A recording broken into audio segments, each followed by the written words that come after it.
Welcome to the Daily Decrypt, my friend. The forecast for currency competition today is 100%. I am your host, Amanda B. Johnson, and today's episode is brought to you by the Merkle.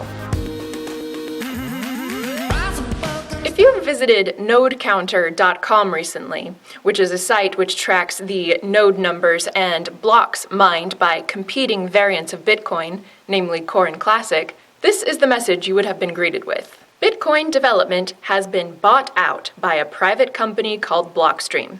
Blockstream is currently paying off many of the key Bitcoin Core software developers. Blockstream has directed the crippling of Bitcoin in order to provide the solution for their own future financial gain.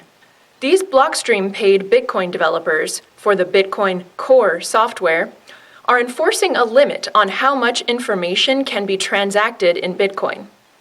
This is limiting the number of transactions to just 3 per second approximately.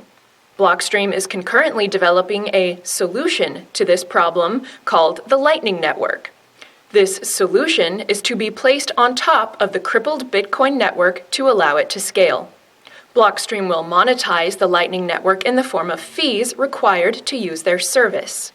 Additionally, for the past 8 months, Blockstream has been utilizing censored discussion forums for their communication, thus preventing awareness of the issue from being widely known. All discussion mentioning this has been and continues to be deleted and banned. In short, Blockstream has created a problem so they can provide the solution, and they are doing everything they can to keep it that way.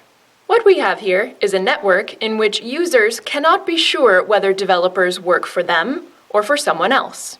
And this is understandable because, after all, Bitcoin users don't pay their developers and never have. And if users don't pay developers, someone else will. And that someone gets to decide the direction that development goes because they're the ones paying the bills. So how can you prevent this problem from arising within your favorite crypto network? You may be thinking of the natural and obvious answer. Oh shit, we need to pay our developers. You do, but the solution is likely more technical than that. Anyone can start a not-for-profit foundation or hold a fundraiser or solicit donations and occasionally kick funds to developers. But the top talent in development, the best developers, are going to gravitate to systems where pay is most steady and most guaranteed. And nonprofit foundations and asking for donations is anything but a steady and guaranteed funding model. But you know what is? Blockchain payouts. Yes, blockchain payouts, either in the forms of block rewards or revenue pools, or a form of blockchain payout yet to be invented. Such payouts come directly from a blockchain and can be cryptographically voted upon by stakeholders. This is already being done in both Dash and BitShares, by the way, making those networks decentralized autonomous organizations, DAOs. In the early days of Bitcoin, there was a sort of sentiment going around that its governance was by numbers. In fact, there was a coined phrase, "In cryptography we trust," that was popular, that seemed to indicate that there was no amount of human folly or error that could steer the network off course. We now see that that's not true. Crypto networks and networks in general are 100% dependent upon human incentives.